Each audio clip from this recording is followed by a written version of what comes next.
Investigation expected to slash government legal costs. Lae MP angered by lack of participation.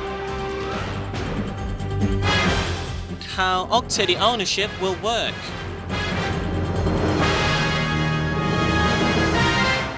This is National MTV News with Tokana Hasavi. A very good evening to you and welcome to Thursday's news. The government expects to save millions of kina in legal fees starting next year when it begins implementing recommendations of an inquiry into the use of law firms. Today, retired Judge Justice Warwick Andrews presented the inquiry report to the Prime Minister after several months of work. The recommendations will form the basis of a strategy to cut back on high costs and wastage. This Commission of Inquiry took on the task of investigating where a large part of government spending was going. Over the years, government legal bills have exceeded more than 50 million kina. Today, the Prime Minister received the inquiry report presented by retired Judge Justice Warwick Andrews. As is well known, the state has made vastly excessive amounts for legal work carried out by private law firms in the past. The Commission believes and hopes that if its recommendations are implemented, there will be an appropriate system in place. This has been a subject of abuse for many, many years, even well before this government came into office. I know that as government, we have been receiving the raw end of these discussions. In some instances, it's been very difficult to trace where payments have gone and who's received them. Various questions have been raised about the operations of law firms. Government departments like Finance have also appeared before the Public Accounts Committee to explain why they pay huge legal bills. We can make sure that we tighten up the procedures in which the brief-outs are being made in the future to many law firms that has been acting on behalf of the state.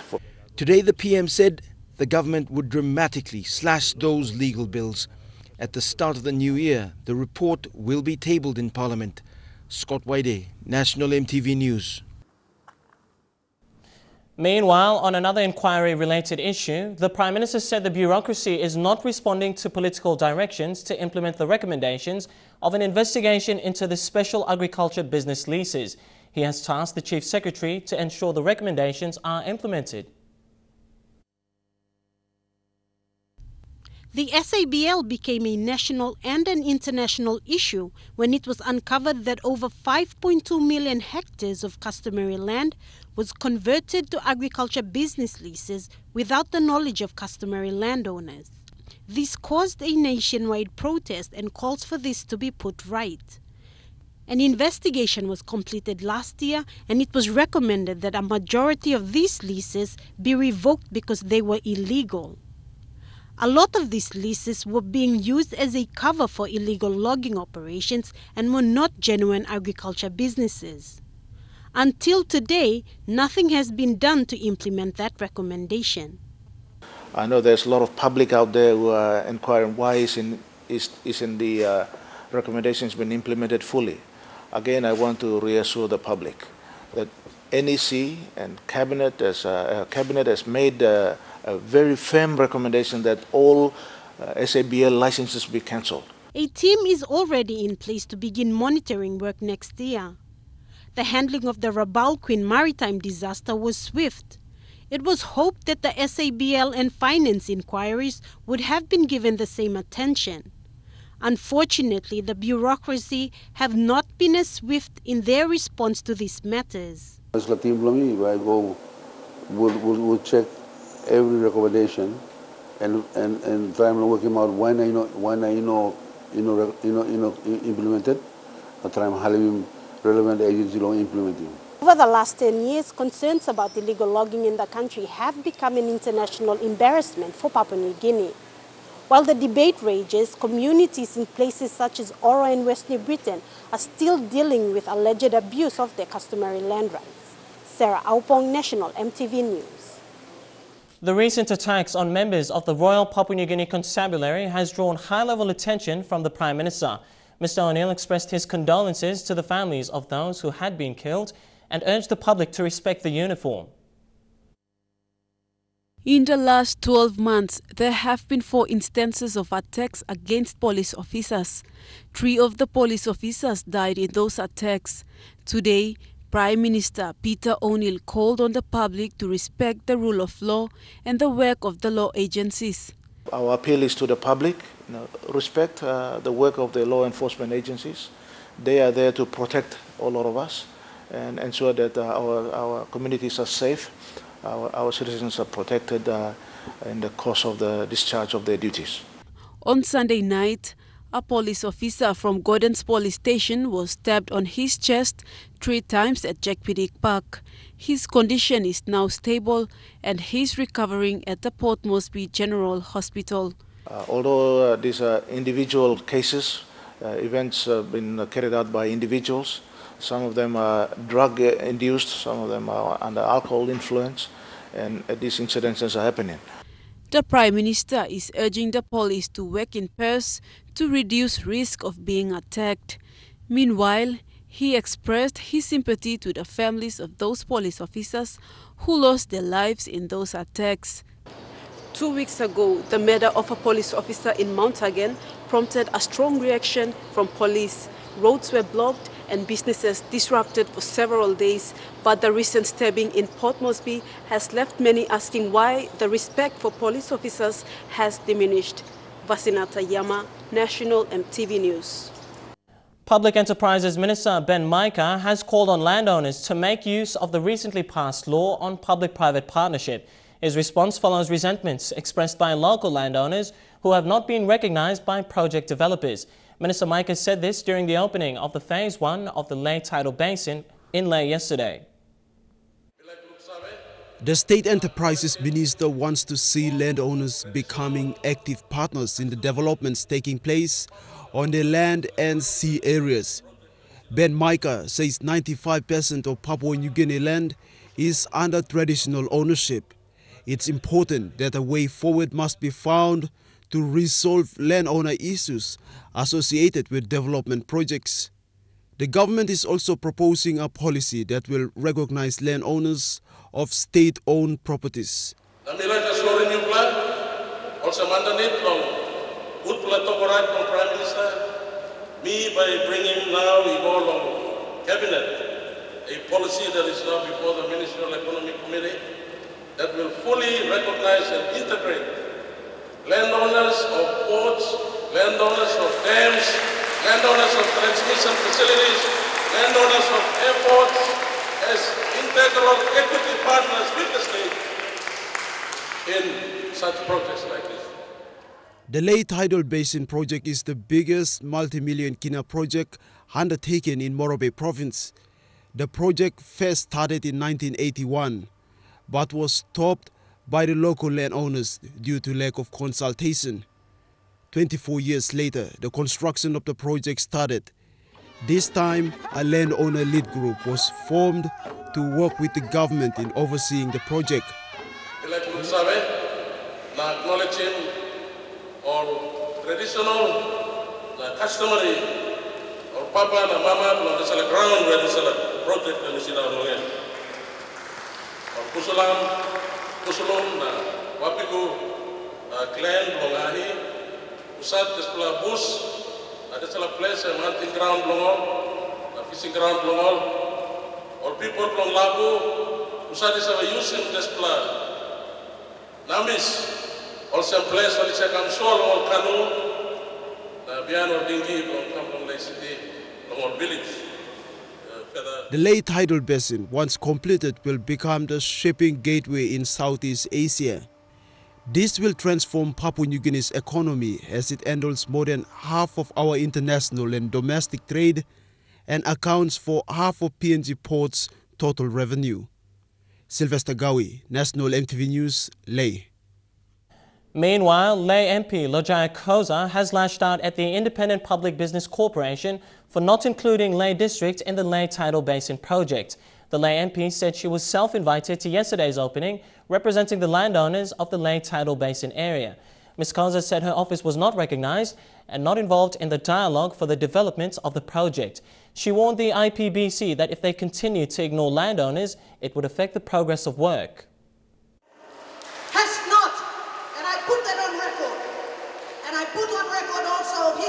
statement, he said, give this task to them for future projects.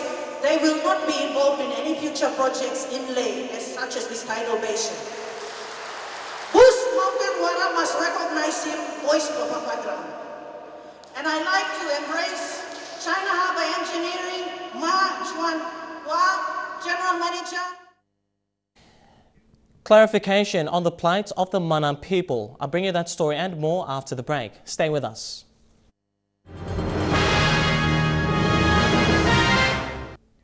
Thanks for your company and welcome back to the news. A new legislation that will guide renewed efforts to resettle the displaced Manam Islanders in Madang will be taken to Parliament next year for approval. The new will replace the old Manam Restoration Authority Act, which expired about 1 year ago. It comes amidst growing discontent in the care centres where people have been living for more than 10 years now. What many people don't know is that the law governing the Manam restoration and resettlement had a use-by date. The term of that crucial legislation expired about 1 year ago, leaving Manam Islanders, now in care centres, facing an uncertain future. Earlier, when we interviewed residents at Asarumba, one of the 5 care centres along the Madang-Bogia highway, there was, and still exists, a strong feeling of anger towards the government.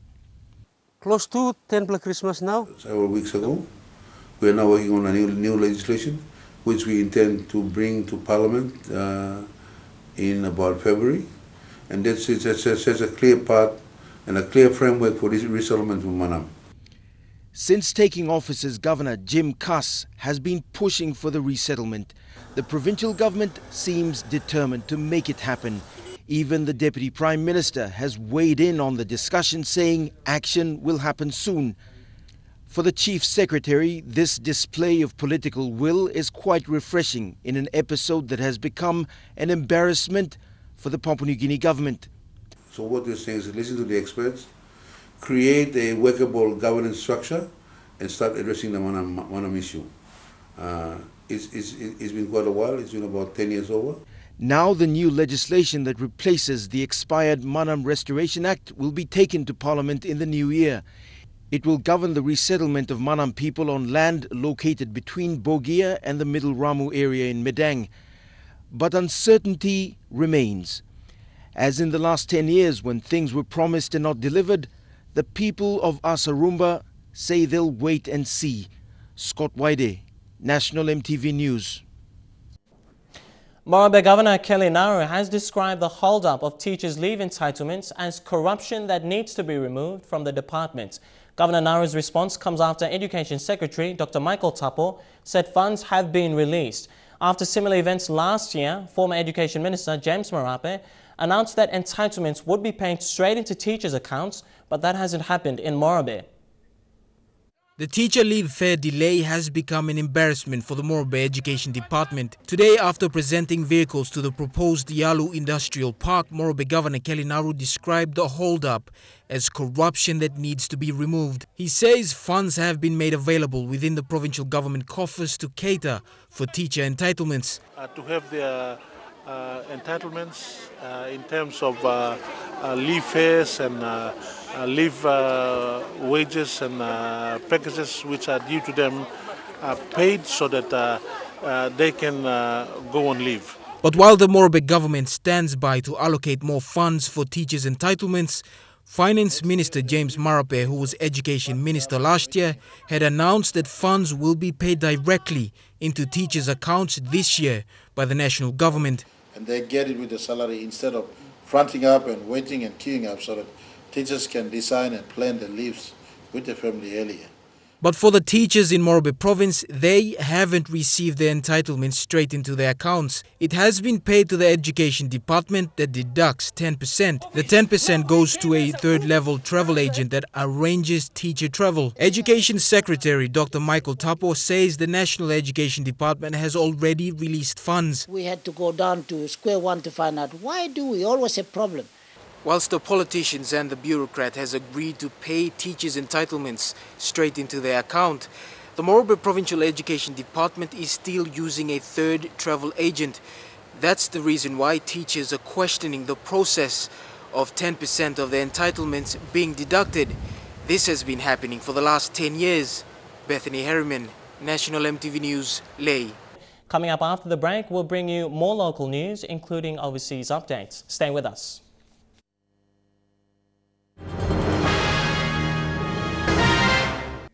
Welcome back to the news. Health workers at the Gordon St. John's Clinic in Port Moresby have stopped work because they were not paid fortnights for 2 weeks now. Today, the gates remain closed, denying up to 70 people access to medical treatment. This was the scene at 9 o'clock this morning. Patients who travelled in from 8, 9 and 5 miles and Bomana areas were told to seek medical help from other urban clinics. The main gate was closed and health workers refused to speak to the media. People come but I sick and pass now. People stand up now wait and planting was all about opening. Na line them go get a lot of banisia. People wait go now next talk was more sick by closed. In November, patients were also denied medical help when angry police officers blocked off all roads leading into the Gordon's Market following the stabbing death of a policeman. The clinic serves people from as far as Sogeri and acts as a referral clinic for the Port Moresby General Hospital. Most patients who were denied medical help this morning either went home or travelled to Gero Clinic to be treated. Most were malaria patients. The mall passing, all talking to go back Laos, but me also Mr. Kamle like see Marasine. So me no say one never but me go back because all to Johnson's house came go pass. The clinic will remain closed for an indefinite period. The workers are now seeking answers from the St. John's management. Taklagunga, National, MTV News.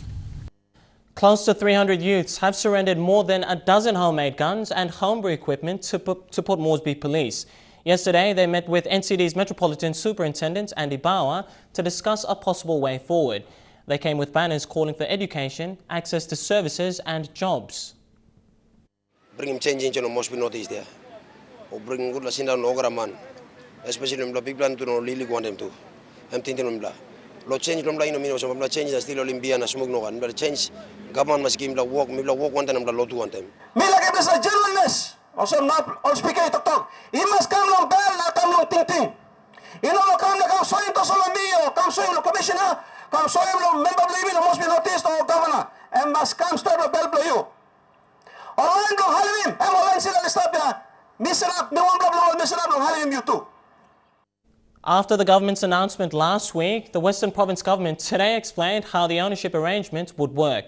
Western Province Governor Ati Wabiro said the shares will be managed by the people and the money will not be held in a trust. This has, however, brought about a new wave of disagreements. In a press conference today, the Governor for Western Province, Ati Wabiro, announced the distribution of the 33% shares of the OK TEDI mine owned by the people of Western Province. Unlike the past, the mine will be managed by the people of the province and will not be held in a trust. We hope that the shareholding will be as follows: 11% for the CMCA, 11% for the non-CMCA, 5.45 for the MRSM, and the other 5.45 for MROT2. The National Executive Council is yet to approve the distribution. Early this week, the Prime Minister announced that the people of Western Province will now own 33% shares in the OK TEDI mine. While that is a proposed distribution of shares, a group from the Western Province is unhappy with the distribution. Elias Elkina, chairman of the Mohammed Kwapton clan in the Western Province, say they were not consulted by the state regarding ownership. That 33% should not be given to the current beneficiaries. They have no legal rights to get that percentage. I therefore advise that the OK TEDI mine should immediately close. Elkina says they were not given any say in the distribution of the shares and request that the decision be reversed. Judith Kasek, National, MTV News. Mineral Resources Authority has been funding infrastructure in provinces that have mining projects. Under the government's public-private investment program with Hidden Valley, a new resource centre was constructed in Wau. It is a 500,000 kina multi-purpose building that will be used by the people of Wau. The Resource Centre for the Women of WOW is located within the grounds of the WOW Rural Local Level Government Office. It was handed over to the LLG by MRA's Executive Manager for Corporate Services Division, Daniel Capotin, and other senior officials. We officially opening this building na early mobile along WOW Rural LLG. Thank you. The multi-purpose centre will be used by the women for meetings and conferences. The engineering and construction works were supervised by Hidden Valley Mine. As for the women, the days of looking for venues to hold meetings are over. The center em sana, make people believe na trust rule mama ba only can work one time no come up more programs floor. Here, mipla hamama so same now mipla got one pla. Resource center where mipla mama can boom. Other projects completed from Hidden Valley's PIP program since production commenced in 2009 include the construction of WOW Police Station and staff houses, construction of 2 classrooms for Grace Memorial High School, and community health workers staff houses for Nauti, Kuembu, and Winima villages. Similar community projects have extended to other areas that host mining projects such as Lihir, Simberi, and Ramu. Bridget Komatep, National EMTV News. Asala people from the remote Milne Bay province will have access to better health services through a new health centre. In a joint partnership with Pacific International Hospital, PIH will assist with medical experts and health supplies to provide medical services to the people. Mr. Davis says Asala is one of the least developed districts in Papua New Guinea. With a population of almost 67,000 people, medical services are lacking in the district. This is the result of its remoteness by sea to access basic health services from the government. This is money's worth. This is what the government is intending to achieve. And this is, to my mind, as a state minister, I think this is the evidence of what we can do if we allow for creativity and also pay for it. We must learn as a nation to pay for quality. We must also learn as a nation to break out from stereotype thinking and search for partnerships that can guarantee results and quality for people, especially so in the health sector. According to Australian Doctors International, PNG's maternal mortality ratio is worse than India's, with almost half of all women giving birth without the assistance of a doctor or a midwife. In Papua New Guinea, the maternal mortality rate is 733 per 100,000 live births.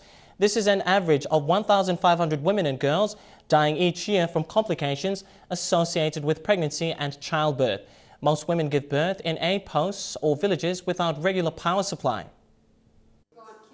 In a bid to address this, Origin Energy Limited has come up with a smart energy package, an initiative to provide lighting for communities. Origin Energy's Smart Energy Package is an innovative that is aimed at lighting up communities that do not have constant power supplies or just don't have any at all. So the energy package comprises of a small cylinder bottle, 2.5 or 3 kg bottle, a 2-burner cast iron stove, a lithium battery solar light with mobile phone charging capacity. So we're providing a package that meets a household's immediate need for lighting, cooking, and communication. For every purchase of the Smart Energy Package, 2 kina will be donated to Safe Motherhood Alliance, an organization working to advocate the rights of women for safe and healthy living. Champion of this movement and founder is former parliamentarian Dame Carol Kidu. And of course for our Safe Motherhood, very practical as well, in the sense that often people are delivering in rural areas with no light at all. They light matches and burn bits of paper to try to get some light while they're delivering babies from others. And so the light element is actually extremely practical. We are confident that access to this equipment will provide benefits to safer motherhood. And the money that the Safe Motherhood Alliance receives will go back into awareness and information and education to benefit that every woman, every man and every child in Papua New Guinea to improve maternal health. The commitment was sealed when all parties signed an MOU. The Smart Energy Package is currently being launched in the Central Province with a pilot of 1,000 packages. Origin Energy aims to sell 6,000 packages by the end of March 2015. Bridget Komatap, National MTV News. Turning overseas now, Pakistan is into its second day of national mourning for the 145 victims of the Taliban massacre yesterday. The Prime Minister visited some of the wounded in hospital today. Taliban militants overran an army-run school. Most of the dead were students. MTV News warns its viewers that there are some graphic images in this report. Tumbled chairs, concrete walls chewed apart by a fusillade of bullets few of the children in these classrooms could dodge. Evidence of the ferocity of the Taliban's craven attack is everywhere. Floors still soaked in the blood of the innocents. This town is drenched in grief, funeral after funeral. Most between 12 and 16 years old. Many buried in their school uniforms. The smaller they are, the heavier they are to carry, one official said. Education in this impoverished town of 3 million is everything. No one saw this coming. Survivors now wondering how they made it through. We hid in a locker room and pretended to be dead. They kind of believed us. But 2 students and a teacher caught their attention, so they shot them in the head to make sure they were dead. 6 men entered the hall. They opened fire on some students. Some died on